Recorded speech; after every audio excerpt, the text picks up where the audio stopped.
داستان پیرمرد و قاطر. پیرمرد گفت: ای بزرگ افریتان، این قاطر زن من بود. برایم سفری پیش آمد. 1 سال در شهرها سفر می کردم. بعد از 1 سال نیمه شب وارد خانه ام شدم. زنم را در حالی که کنار غلامی سیاه خوابیده بود دیدم. وقتی چشمش به من افتاد از جایش بلند شد. کوزه آبی به دست گرفت و بر آن ورد و افسونی خواند و روی من پاشید. فوراً شبیه سگی شدم. او مرا از خانه راند.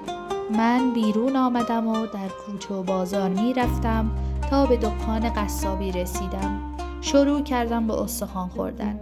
هنگامی که قصاب خواست به خانه برود، من هم سریع به دنبال او رفتم.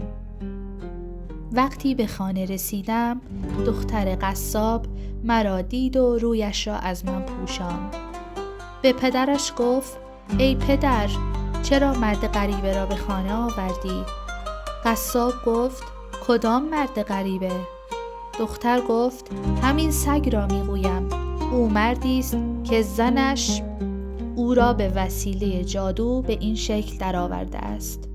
من می توانم او را به صورت اولش برگردانم. قصاب خواهشمند آزادی من شد. دختر کوزه آبی خواست. افسونی بر آن خواند و فوت کرد.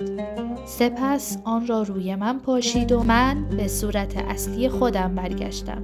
دست و پای دختر را بوسیدم و از او خواستم که زنم را تبدیل به قاطری کند. او هم کمی از آن آب را به من داد و گفت: وقتی زنت را دیدی از این آب بر رویش بپاش. هرچه بخواهی همان می شود.